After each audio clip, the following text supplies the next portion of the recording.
Hello and welcome to another episode of The Average EV. Today we're going to be talking about whether or not D-rated chargers should still cost money to use or not.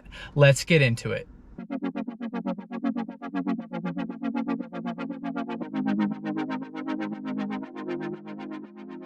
So this is going to be a quick little video, but I want to dig into what I think is a pretty important topic. Before I do, please remember to give a like and a subscribe, hit the notification bell. Anything you do helps this channel grow and I really appreciate it. So let's dig into this topic.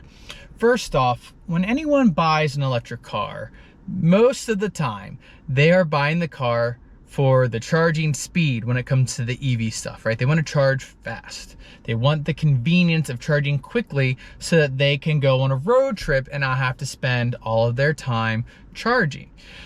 So when chargers are derated and they're not outputting what they're supposed to, it's really inconvenient to people who bought their cars for the charging speed.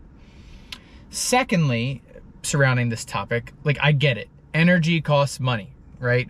The company that's selling it to me, the charge point operator, it costs money for the energy that they're putting into my car and I should have to pay for the energy.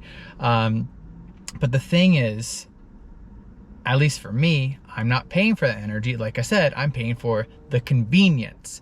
So that comes into, what is the solution to this problem? And this problem that happens a lot. I can't really count, even on two hands, I need maybe 5 hands, how many times I've come up to a charger and it's been derated.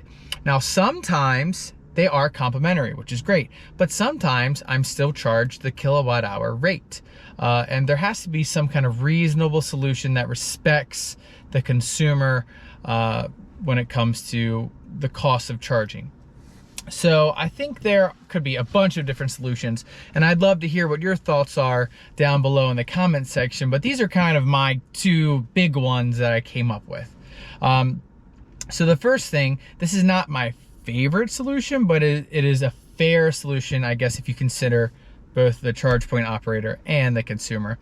But if a charger is derated, then the driver should be charged whatever the utility rate is of energy, and that's it, nothing over that. So for example, if I have the member rate for Electrify America and I go on charge, it's usually 36 cents, I believe, a kilowatt hour. I would be charged, I think it's like 11 to 13 cents a kilowatt hour at the derated speed.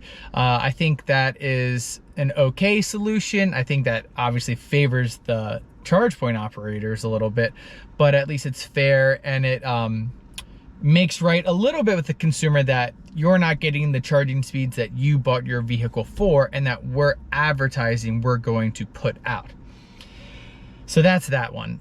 My personal favorite, which I know a lot of people don't like, but I think that they should be complimentary.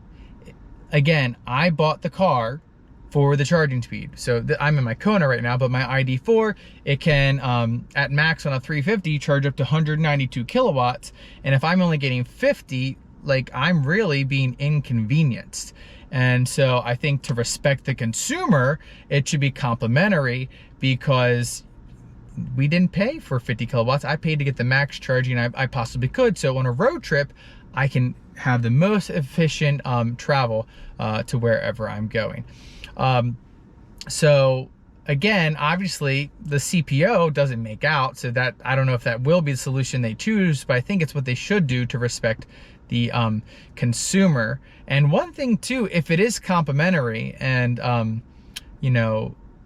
the charge point operators kind of dragging their feet to fix the chargers, hope maybe if it is complimentary that it'll incentivize them to speed it up a little bit. Now that hasn't proved to be true of late, but maybe it would work. I don't know. I know that charging isn't super, like they don't make a profit on it yet, so there's not a lot of incentive for them, but at least for all these car manufacturers that are paying for the incentives with the different charge point operators, maybe they would feel a little bit of pressure to actually get the chargers working properly. I don't know.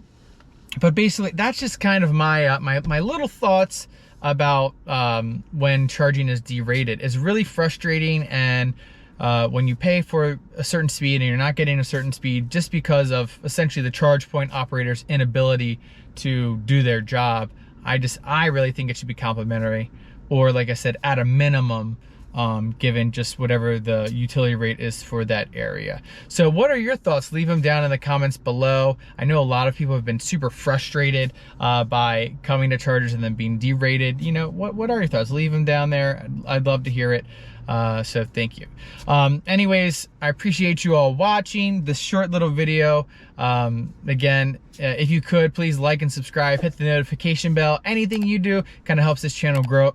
We're getting really close to 1,000 subscribers, which is obviously that first big milestone, and you can help with that journey. So thanks again for watching, and I'll catch you all next time.